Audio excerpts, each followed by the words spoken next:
मला या वातावरणाचं काय कळना, उन्हाळ्यात पाऊस पडतोय का पावसाळ्यात ऊन पडतंय.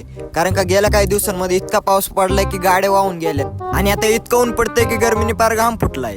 तर चला मंडळी, पुन्हा एकदा मी चाललो होतो कॉलेजला जायच्या आधी शूज असे पुसत होतो जसं काय मी UPSCच्या इंटरव्ह्यूला चाललेलो आहे. आणि माझा मित्र मी गप्पा मारता मारता पोचलो आमच्या कॉलेजमध्ये. पहिली तर गाडी पार्क केली. हे बघा आमचा VIP पास रेडी आहे आता. क्या बात कर रहे हैं? अहो म्हणजे ID कार्ड हो, मतलब वो अलग ही लेवल का बंदा. त्याच्याशिवाय तर आम्हाला आतमध्ये अजिबात सोडत नाही.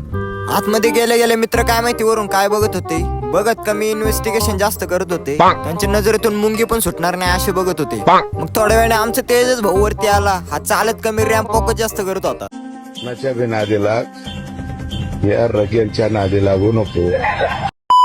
मग सगळेजण वरती लेक्चर साठी निघाले होते. सगळ्यात पहिलं तर गणपती बाप्पाचं दर्शन घेतलं. मी तर दर्शन घेतल्याशिवाय वरती जात नाही. 11च्या मुलांचं ऍडमिशन झाल्यामुळे आता क्लास जरा भरलेला दिसत होता. आता मी ठरवले जर ब्लॉग काढायचा असेल तर काढायचाच. त्यामुळे एकीकडे लेक्चर चालू होतं आणि एकीकडे माझा ब्लॉग चालू होता. कॉलेजमध्ये टीचर वगैरे सगळ्यांना माहिती मी ब्लॉग काढतो, त्यामुळे एवढं काही वाटलं नाही. हे बघा आमच्या कॉलेजमधले पोरं कशी लपून लपून मोबाईल बघ. कैसे कैसे लोग रहते हैं यार यहाँ पर. मी मित्राचा चष्मा घातला होता. चष्मा घातल्यावरती मला असं वाटलं होतं मी काय प्रोफेसर झालो काय, पण सत्य ते सत्यच असतं. मित्राच्या युट्यूब चॅनलचे अनालिटिक्स चेक करत होतो. त्याने आत्ताच नवीन रॅप टाकलेला आहे. सो गाइस जर रॅप नक्की जाऊन बघा एकदा. आणि आमचे लेक्चर वगैरे संपले होते आणि आम्ही चाललो होतो आता ब्रेक साठी. मी बरेच दिवस झाले व्लॉग नव्हता टाकला, त्यामुळे आमचे विपुल सर मला सारखे म्हणत होते अरे व्लॉग टाकत जा, व्लॉग टाकत जा. ते बघा तुम्ही एकदा काय म्हणते.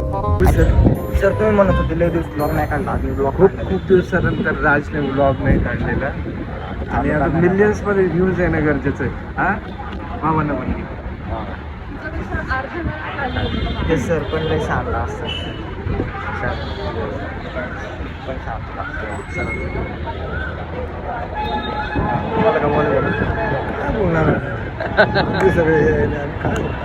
मिलियन वरून फॉलोअर्स राज माळुंगे ब्लॉग फॉलो करा, लाईक करा आणि कमेंट करा. धन्यवाद सगळ्यांना. चला आणि आमच्या अर्ध्या दिवसाची आजची दिनचर्या इथे झाली होती आणि आम्ही चाललो होतो आता घरी. सो गाइस भेटूया नेक्स्ट ब्लॉग मध्ये. I hope you enjoy this blog.